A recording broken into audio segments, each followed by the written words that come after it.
Now, diagnosing relationship. Here's an exercise I want you to do. You don't have to turn it in. This is not. I don't want to see it, but this is something that you can do. Think of your work and how you might improve a relationship, or just maybe understanding relationships. So look at 1 and 2, 1 and 3, and 2 and 3. And remember, 1 is one person, 2 is another person, 3 is another person. And then you might want to judge the quality of the relationship in informal systems. For example, if 1 and 2 have an excellent, full cooperation is evident, then you might judge them as excellent. Good is often cooperative and understanding. They work together, and when they do, they work really well. But they're not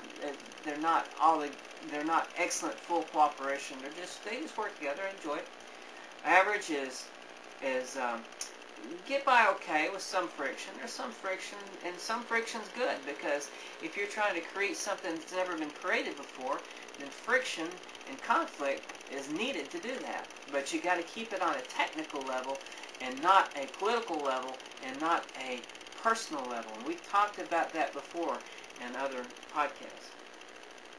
Poor frequently misunderstands each other and low trust. And you may see this through different groups of people, subcultures that just don't like each other. They have their own mental models what that other group is like, and you can't get by those mental models. And then the worst possible is serious problems are not solved. There's this 300, 600-pound gorilla over in the corner. Everybody knows it there. Everybody knows that gorilla's there, but no one will kill that gorilla. It's in the dark. No one will shine a light on it. And anytime you have a 600-pound gorilla in the dark, you're in danger of losing in a big way. First thing you ought to do is shine a light on that gorilla, and you may lose quicker, but that 600-pound gorilla going through the organization will just destroy your organization. So everybody knows it's there. So if you have these little pet things going on, or pet problems, get rid of those problems. That's your 600-pound gorilla. Okay, the next slide. Next slide is more the same. What we try to do, we build out this little file, this little form, little matrix that's on the website, and then what we do is we look for things like this. For a pair having high or immediate interdependency, in other words, they have to get along, they have to work together, then what we want to know is how well they get along. So how do you account for conflict or lack of it? So are there structural differences? Well, document these kind of things. Is there poor interpersonal skills? Because we can train that a lot of times. Is there a combination of bad structure and bad interpersonal skills? Is there absent of coordinating personnel or mechanisms? So here's what I would do. I want to know, if I was looking at this, I want to know who has to get along together. I want to know who has to work together. I want to know how well they work together. And then I want to know why. Is it because the system always breaks down? Now, here's a systems law. Anytime that no matter who does the job, you always have a problem with that system or that area or that process or that specific group, then it's probably not related to the people. It's probably related to a system. So, as a systems engineer, I would go in and look for that system problem. Now, some interpersonal things started off as technical things. So those systems could have caused the initial problem.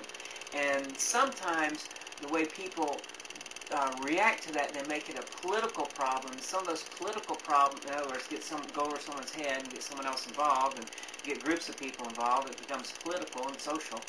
And at some point, it may become personal. People start talking bad about each other in a personal way.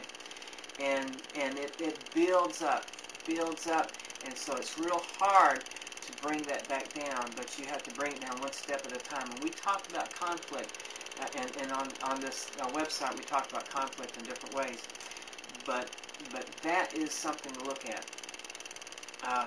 So if you look at the slide, it has some of those things you can think about. Okay, now, if you look at the next slide, we have a column called need, and we have a column called formal system, and we have a column called informal system. So personal growth would be a need, esteem would be a need, and this, if you think about these are Maslow's hierarchy of human needs. So personal growth, esteem, belongingness, safety, and physiological needs. So there's formal systems that have to be put in place, and there's informal systems. An informal system might be something like this.